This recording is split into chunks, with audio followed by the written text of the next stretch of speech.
आज हम लोग इन्फिनिटिव सीखेंगे। इन्फिनिटिव नॉन फाइनेंस के अंतर्गत आता है। नॉन फाइनेंस में जीरंड, पार्टिसिपल और इन्फिनिटिव आता है। जीरंड और पार्टिसिपल हम लोग पहले ही सीख चुके, आज हम लोग इन्फिनिटिव सीखेंगे। इन्फिनिटिव के द्वारा नाउन, एडजेक्टिव और एडवर्ब का कार्य किया जाता है। इन्फिनिटिव वर्ब की फर्स्ट फॉर्म से पहले टू लगाने पर बनता है, हिंदी अर्थ करने पर ना आता है। फॉर एग्जाम्पल, टू रीड पढ़ना, टू वॉक टहलना। यहाँ दोनों वर्ड्स के लास्ट पे ना आया है। लेकिन कुछ वर्ब्स ऐसे भी हैं जिनमें इन्फिनिटिव का प्रयोग नहीं होता है। For example, let, make, see, go, hear, help आदि क्रियाओं के पश्चात इन्फिनिटिव का चिन्ह टू नहीं लगाया जाता है। For example, yesterday I let my brother go to Meerut. यहाँ पर गो से पहले टू का प्रयोग नहीं किया गया है। मैंने उसे जाते हुए देखा, आई सा हिम गो। गो से पहले टू का प्रयोग नहीं किया गया है। अब मुझे कार्य करने दो, late me work now. Work से पहले टू का प्रयोग नहीं किया गया है। यहाँ पर इन्फिनिटिव टू का लोप है।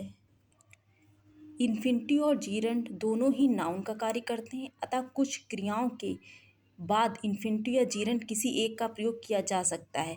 ऐसी वर्ब्स इस प्रकार हैं: begin, continue, like, feel, love, intent, learn, prefer, propose, remember, try, stop etcetera. इनके बाद हम लोग वर्ब या इन्फिनिटिव या फिर जीरंड किसी का भी प्रयोग कर सकते हैं। जीरंड को भी जब हिंदी में हम ट्रांसलेट करते हैं तो उसमें ना आता है, और जब हम लोग इन्फिनिटिव को हिंदी में ट्रांसलेट करते हैं तो ना आता है। आई बिगेन रिपेयरिंग स्कूटर। रिपेयरिंग को जब हम हिंदी में ट्रांसलेट करेंगे तो इसका अर्थ होगा मरम्मत करना। यहाँ पर ना आया है लास्ट में, अतः ये जीरंड है। जीरंड वर्ब की फर्स्ट फॉर्म में आईएनजी जोड़ने से बनता है, और इन्फिनिटिव वर्ब की फर्स्ट फॉर्म में से पहले टू का प्रयोग करने से बनता है। For example, to repair. यहाँ रिपेयर वर्ब की फर्स्ट फॉर्म है, उससे पहले टू जोड़कर इसे इन्फिनिटिव बनाया गया है। जब हम इसको हिंदी में ट्रांसलेट करेंगे तो इसका आएगा मरम्मत करना। इन्फिनिटिव के कार्य निम्नलिखित हैं। इन्फिनिटिव एज अ नाउन कार्य करता है, subject of a verb, object of a verb, object of a preposition, complement of a verb, case in apposition, as an adjective, as an adverb. For example, subject of a verb to walk. यहाँ पर infinitive एक subject के तौर पर कार्य कर रहा है। As an adverb, I have come here to study. यहाँ पर इन्फिनिटिव एडवर्ब की तरह कार्य कर रहा है। As an adjective, this house is to let, to let as an adjective कार्य कर रहा है।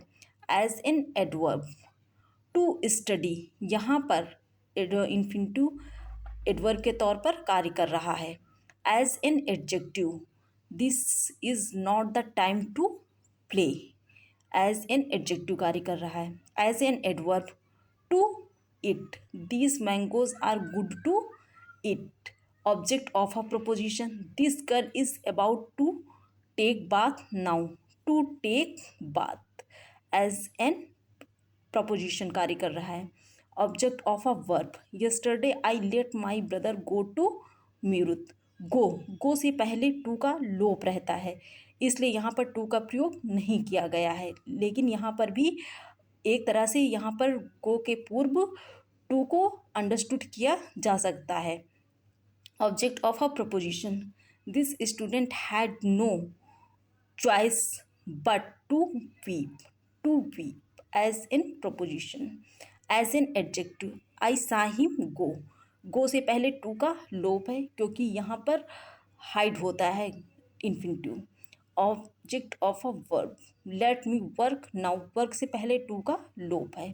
Case in apposition, it is a sin to tell a lie, to tell infinitive. Complement of a verb, her habits is to sing loudly, to sing infinitive. Friends, यहाँ पर कुछ exercises दी गई हैं जिन्हें सॉल्व करके आप टेंस भी करना अच्छे से सीख सकते हैं और इन्फिनिटिव को भी अच्छे से समझ सकते हैं। Thank you.